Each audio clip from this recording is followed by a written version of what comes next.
So, it's okay. I'm calling an audible here. The Echo story's good, but there's better ones. So I'm gonna the Echo. So what happened with Echo really quickly was we were playing South by Southwest. Echo and the Bunnymen were on Warner. They Ian McLaughlin, is that correct? That's the Faces. Ian McCullough. Ian McCullough left the band. The band got dropped. Ian McCullough stayed on Warner. I ended up managing the band. We do a 40-city tour with no label, no tour support, nothing. It was actually pretty good, right? That's not bad. But we picked the one promoter in Austin, Texas during South by Southwest who's Nigerian. I think he had sent me one of those emails where I could make a bunch of money if I sent him a bunch of money. My agent, who was the guy, I'm gonna out him, his name was Terry Rindle. Anybody ever work with him? Ron's nodding his head. Terry would give you a date. He'd say, we have a date in New York. I said, yeah, but we can't go to New York for that money. You know, no, I'm in Boston and Philly and Washington. I'll surround it. That ended up being the date. So if there was a New York date, that was the East Coast tour. If there was an Atlanta date, that was the Southeast tour. But I give him Echo and the Bunnymen, and he books all these dates. And we end up with the Nigerian promoter in Austin, Texas, who hasn't sent a deposit in, who finally gives me the deposit about 7 o'clock before the show. I'll get through this one quick, but I have other ones that I want to actually do. The show's going on, and we're supposed to be paid the full thing before the show. He goes, I'll have the money, I'll have the money. His wife is working the door. She faints from the heat.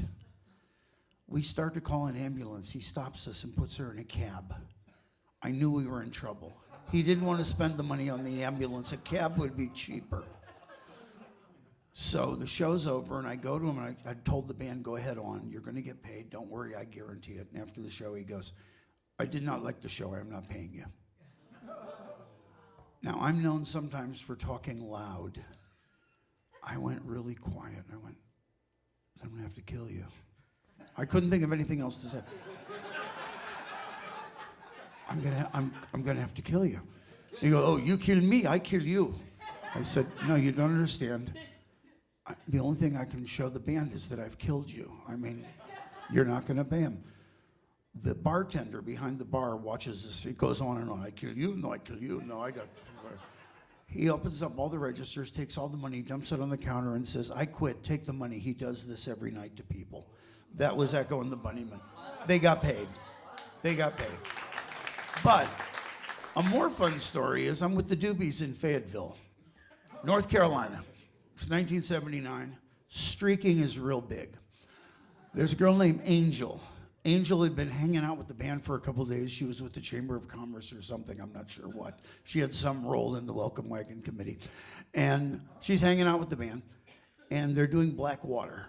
And just before they're doing Black Water, they convince her that she should strip and then slowly do like a little feet shuffle across the stage, which she does. And when it goes, take me by the hand, and she's pretty mama. She's walking across the street walking across the stage completely naked. Turns out the hall manager was a born-again Christian. We had her clothes waiting for her on the other side of the stage. He completely flips out. He turns to a policeman. He says, arrest her. The policeman arrests her and takes her away. The band sees her being put in handcuffs and says to me, we're going to the plane. They had a plane called the Doobie liner. It was a DC-3, similar. Fortunately, it landed all the time. It was similar to the plane that Jim Croce and what's one called? Ricky Nelson and Leonard Skinner. It was this DC-3. It was the terrible plane, but the Doobies survived. They said, meet us at the plane. Go to the police station, bail her out. And they hand me a stack of cash. And I go to the police station, I walk in, and behind the thing, it was like Carol O'Connor should have been there. It was like in the heat of the night. There was a swinging wood gate and whatever. There's the cop that arrested her. And I said, I'm here to bail Angel out. And he says, come outside. And I go outside, and he goes, Angel's my girlfriend. I just dropped her at home. I said, she's also the lead singer's girlfriend, the bass player's girlfriend. She really, it was an open relationship. So he says, that's really nice of you to do this. He says, where are you going now? You going back to the hotel? I said, no, I got to go to the plane.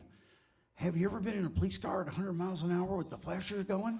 I said, not in the front seat. He says, I'm going to give you a ride. We drive to the Fayetteville airport, which was probably a 4-minute ride. I mean, just skip 2 cornfields and we were there.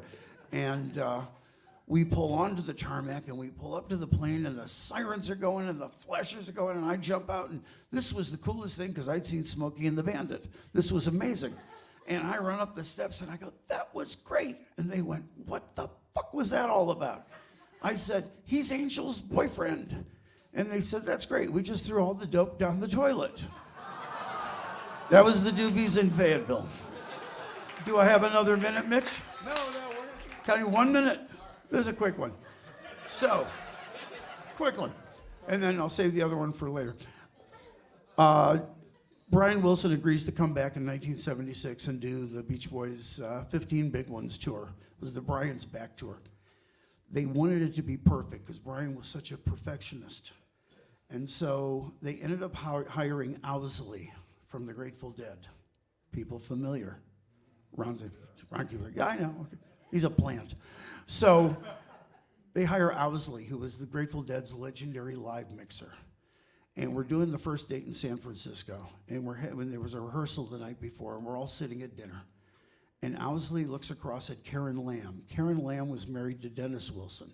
Previously, she was married to Bobby Lamb from Chicago. And we're sitting at dinner. He goes, I know you. And again, I know you. Where do I know you from? And it goes on for like half an hour. Where would we have met? And she goes, I don't know. Finally, he goes, I remember. Dead, 73, you gave me the clap. We had a new mixer the next day, not as well known as Owsley. Thank you very much.